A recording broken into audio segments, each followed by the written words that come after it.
I want you Apple shitheads to see how fucking stupid you are when it comes to how you think getting some shit product based on how it looks just to impress others. First of all, the iPhone 4. No, it is not a big jump from the original shit product, but you choose to get it anyways, based on what other people think. But even those opinions that you base yours off of are invalid. Apple forcefully and subliminally forces the opinion that its products are hip and now. The product itself is so crappy that the only common opinion is that the product's design looks good and the rest just make excuses for everything else. Apple always has had a high price for its product. Most of the money you are paying is to the product's aesthetics rather than its actual performance.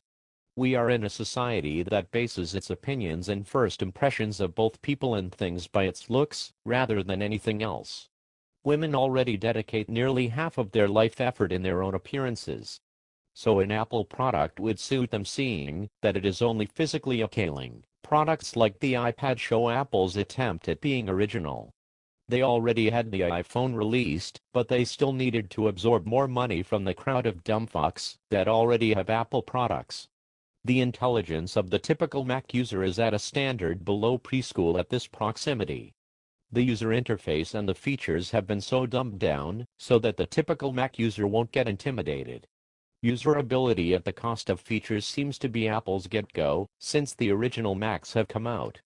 The Mac OS X itself was stolen during the original development of the Unix platform.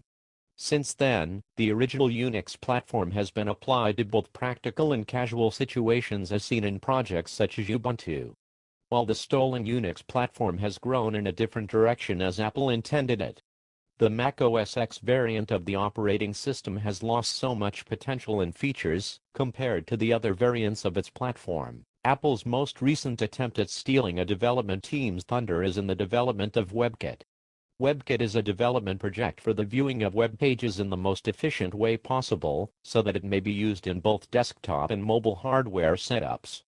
The project was originally worked on by Nokia and Google Softworks. It was until Apple involved itself in the project that it claimed more credit of its development than it actually did. They emit a sense of originality in the project by shoving its source into applications like Safari, as well as the web browser on its portable platforms such as the iPhone.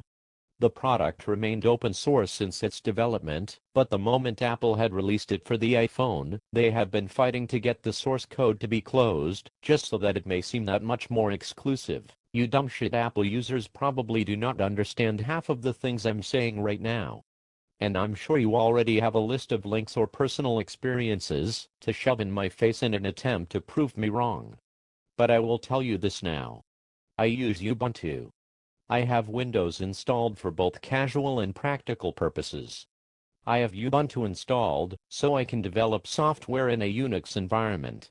I use a PC because of its potential to be upgraded in any way I want, rather than on a Mac, when I can only upgrade its RAM and other hardware that Apple allows me to upgrade. Mac hardware does not last more than 1 year. It is in fact less due to the newer hardware that is released prior to the release of a new Macintosh computer. At this point, a PC can run Mac OS X better than Mac hardware can. And this has been proven with the recent benchmarks of the Hackintosh exploit. There is a lot of information that I have probably not mentioned here, but the last I will mention is how Apple manages third-party development. Apple requires users to pay a massive fee to provide any applications for the iPhone as well as the iPad. Apple is currently attempting to take control over the stupidity of the world, which is a mass majority of the world. In this proximity, you would be a self-absorbed elitist faggot if you were to get any of their products in an attempt to strive in social status. Fucker.